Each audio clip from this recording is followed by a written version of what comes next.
Hello, everyone. Thank you very much. It's so great to be here and to have time for discussing these things. My name is Wayne Robert. I've been with the Health Initiative for Men for 3 years now. Prior to that, I was working with governance in First Nations in northern British Columbia, and prior to that, I was the general manager of the educational broadcaster there, which would be similar to Télé-Québec or TV Ontario. For those of you who don't know, it's Knowledge Network in British Columbia. So coming to this area was a new area for me, and I certainly have relied upon the people that I work with. So Jody will also be presenting the last half. What I'm going to do is talk a little bit about organizational challenges and how we are trying to work with the internet, and then Jody will be talking a little more about the actual programs which we're delivering. So I'll just launch ahead and try and move along as quickly as I can because Jody will be chasing me. If I want to talk, in order to understand what we do at HIM, you need to understand a little bit about our mission. So our mission is to strengthen gay men's health and well-being.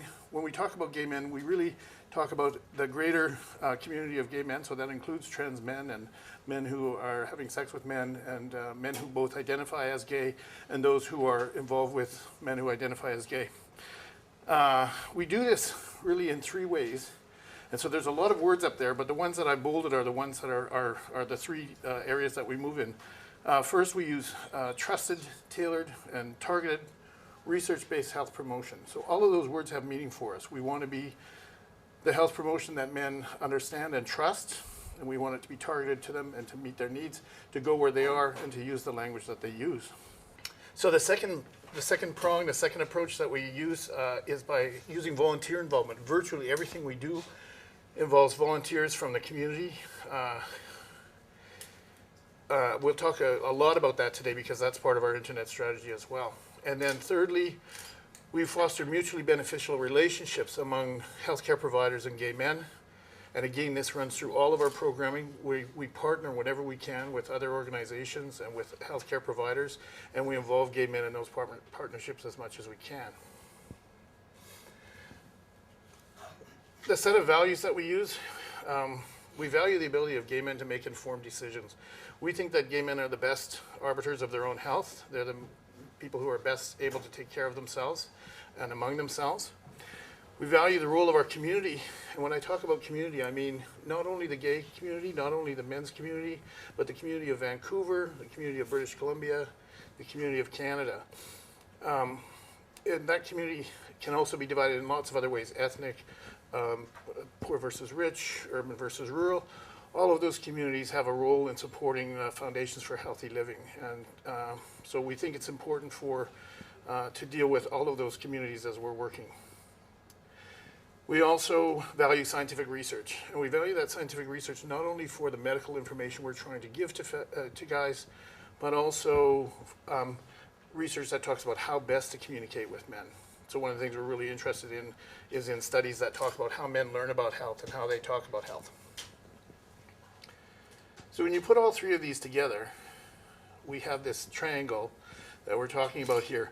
And I think what I'm really trying to get across here is that those aren't separate things that we do. So we don't have a health promotion program, we don't have a volunteer program, we don't have a partnership program. Every single thing that we do involves all of those things. So our clinics, for instance, are a partnership with BCCDC for the nursing.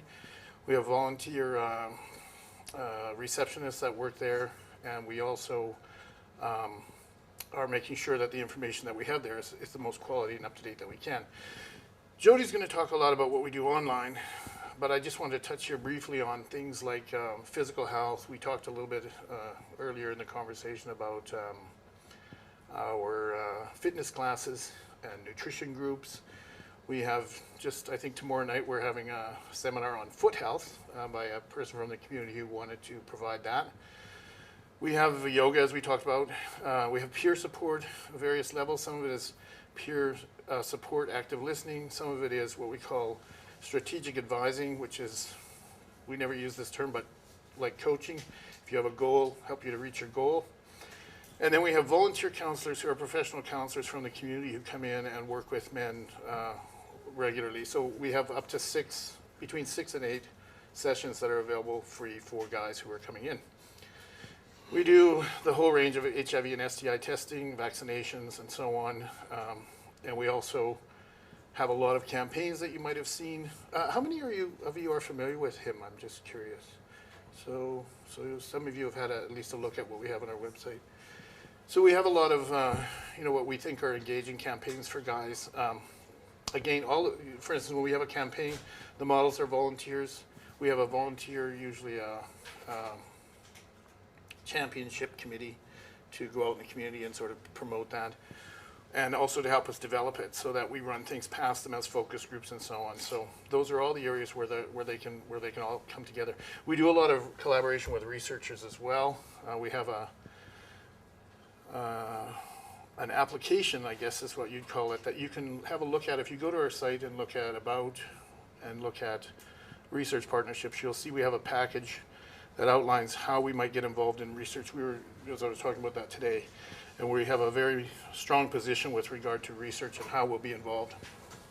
So all of that other stuff is not directly involved with online. So when we were trying to consider where we would go in the future, we did a community consultation. We spoke with over 1,000 guys, you can see. Directly, we spoke with 208 guys. 118 of them were in venues like parks and the bathhouses and so on. 36 consented to give us really long interviews, and then we did a survey of online. We had 669 usable responses to that survey. So in this community consultation, what you'll be seeing is the results that came from that kind of a consultation that we had. That was last summer, summer of 11. So I'm sorry for the tiny writing, but essentially the age distribution here, the blue and the red that you're looking at the top there are the under 30s. So we had about a third of the guys were under 30 engaged in this. If you go to the kind of the turquoise color, that's the 40 to 49 and on.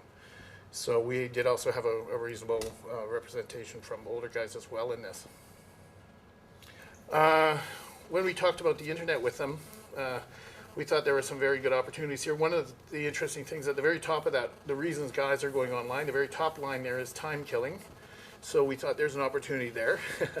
They've already probably found their partner and come back home again. So we have, they're also looking for sex, of course, but you look at the third line down as friendship as well. And then a little further down there, you can see relationships is in there as well. So it's not strictly for sex that guys are spending all their time online. Although, that's kind of the first priority.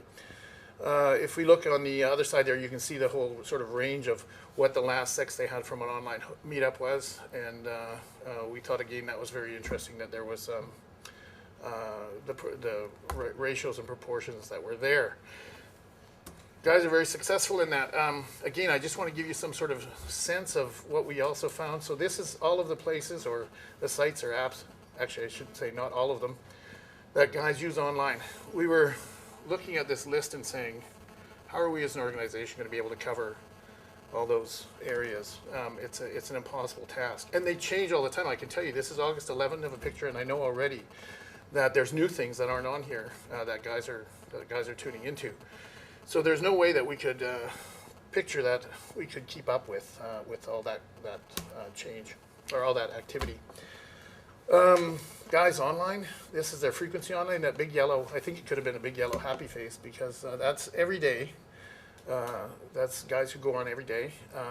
The tan line is a few times a week. So you look at, there's a tremendous resource there. There's a tremendous ability to access guys online. And I sort of chuckled at these questions too. When are they online? Morning, afternoon, evening, night. 40% of them all said that they were on during all of those periods of time, weekdays and weekends. So that's what's going on underneath the desk there. So again, we knew that this was not only a challenge, but an opportunity for us as well. At the very bottom there is the link to that community consultation report, but it's much easier to just go to our website, checkemout.ca, and sign yourself in to our newsletter. And actually, you don't have to do that, but you can search for community consultation. It'll take you to that blog. So the lesson for us from the community consultation was just this, it's too much. It's gay guys are everywhere. They're all the time. They're all unique. They're not a monolithic group. They have their preferences. They have their ways of being, and we have to respect the fact that there's that diversity of experience. So what we really found that we needed was not necessarily an internet strategy, but a people strategy. The internet will kind of take care of itself in a sense, and what we wanted to do was to be able to give people a way to spread information, and a way to partner, a way to connect up with other organizations and ourselves, and a way to act as ambassadors for themselves. So I'll talk a little bit more about what that strategy looks like.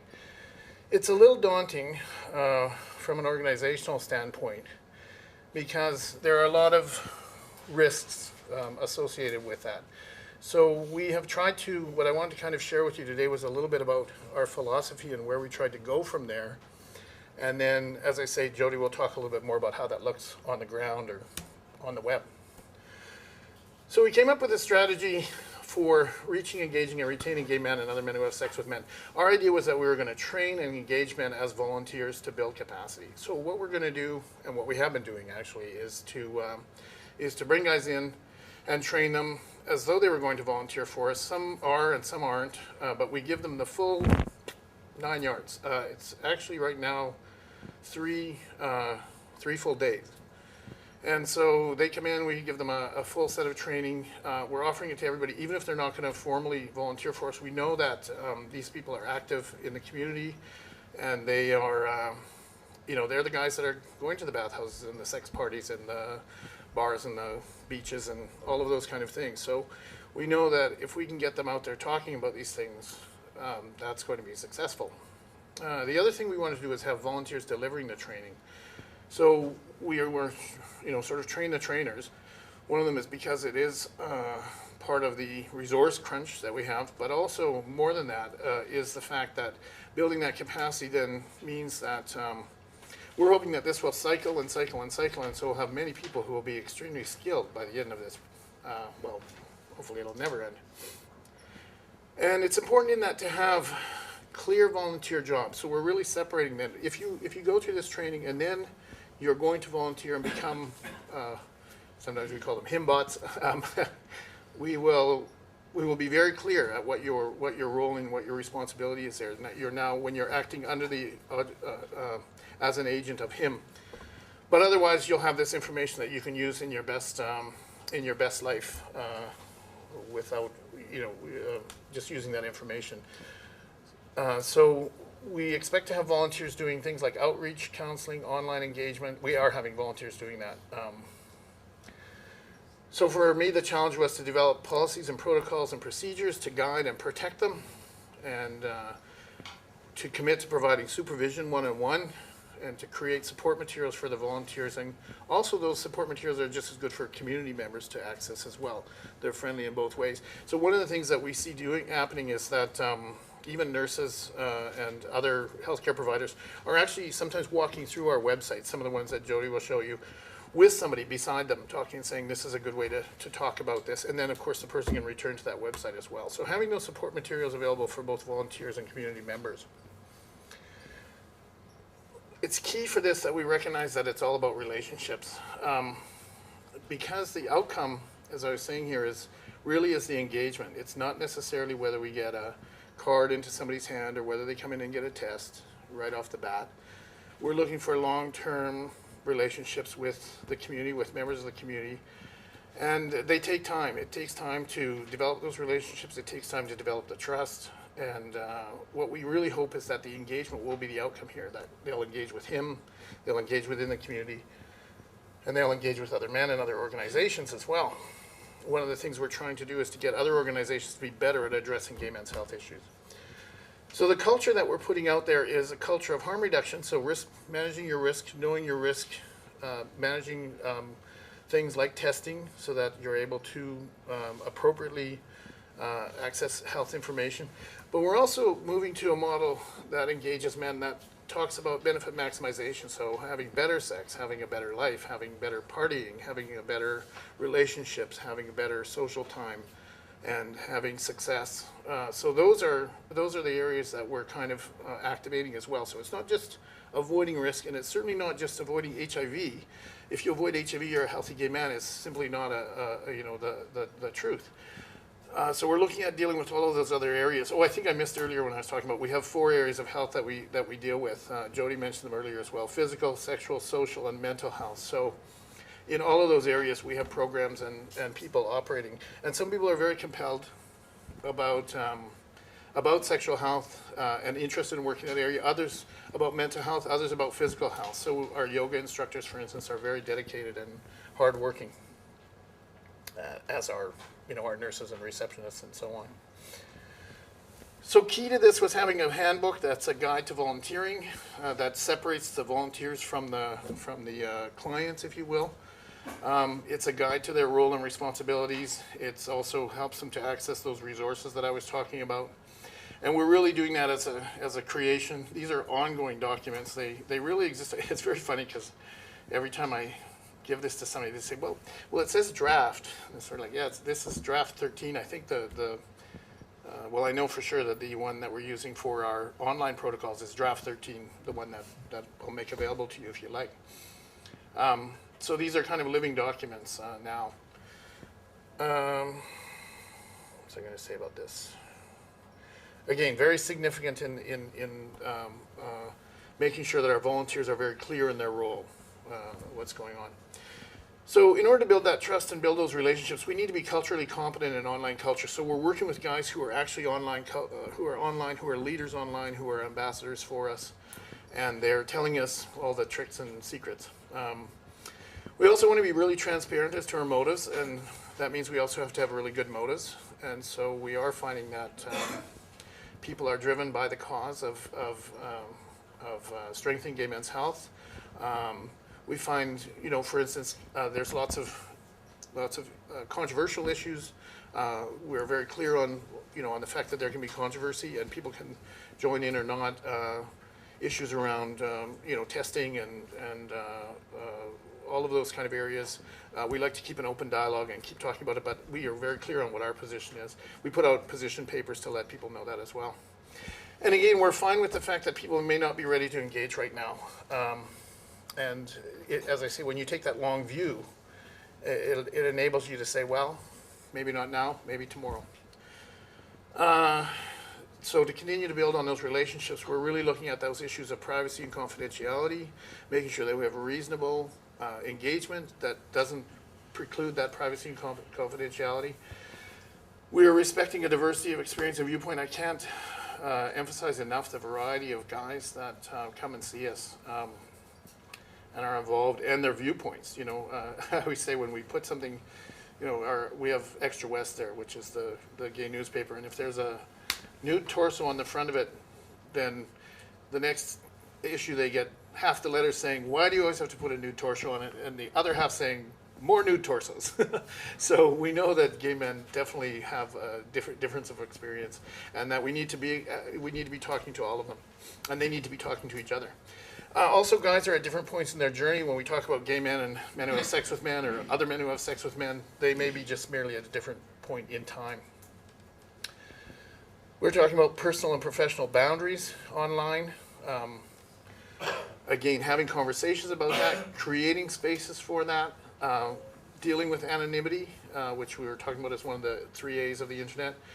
We're training people in protocols for boundary creation and maintenance, and we're training as part of our general training, we're training in online safety, because we think that's an area where men are often vulnerable as they begin to access the internet and are kind of overwhelmed by the information that's there. We're still working on issues like aliases and usage, and how as an organization we can be transparent, but at the same time have volunteers who don't necessarily want to mix their personal lives and their online lives. And so as we go forward with online outreach that Jody's talking about, we're looking at a way to just be transparent about that and say, yes, sometimes people are using aliases. We're also working with site content service providers. One of the things that we find is that There's been, and I've certainly had reports from service providers that they are tired of being abused in those relationships. So they get all set up, and then they get complaints from their customers that they've sent a question and they get no answer, or they were treated poorly, or they were disrespected. So we really want to make sure that we respect their requests.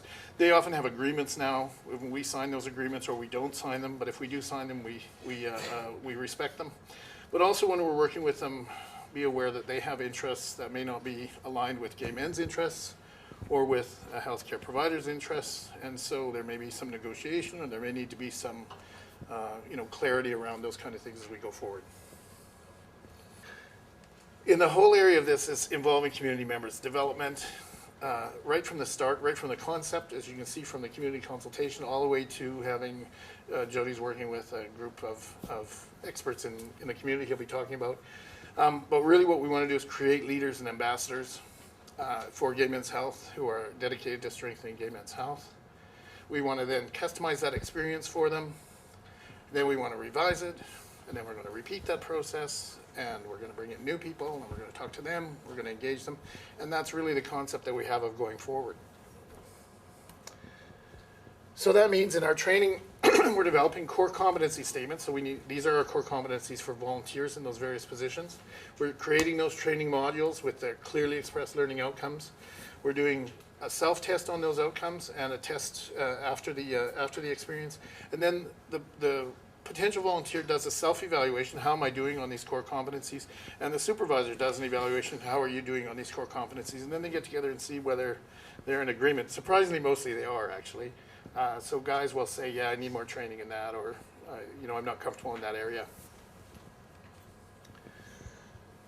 We also need to talk about documentation. So we need to have some kind of records, but we are really concerned, especially now, about privacy and legal issues. We need to have incident reports. We need to be able to support people through incidents that they may run into as they're doing outreach, or online as well. And we need to be able to follow that up. And we need to make sure that they have good access to that training resource materials and know where it is, and it's really easy to access for them. And then it's not only tracking volunteers, but everything we do, we treat volunteers as if they were employees, in that sense of, except for we don't pay them anything. We don't even use an honorarious system. But we do want to count their contribution and respect their contribution. When we're looking at resources and content for it, there's a million different ways of getting that, but a lot of it that we're getting right now is volunteer generated, and we're also doing a lot of links with partnerships, and so that makes it much easier. And then finally, we have to talk about the technology, whether we're going to be using our own technology in our offices or people's technology, their phones, to connect up with. So we're going to have some rules about that, some protocols around that. It's the same with using the internet services itself. So we feel a lot of times it makes much more sense for us to go to where guys are rather than trying to create a site and have them come there. It just hasn't really taken off, so we're using public and social media that way.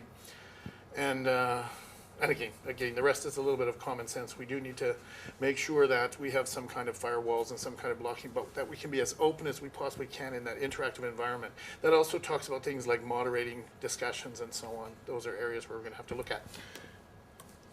So I've gotten through it.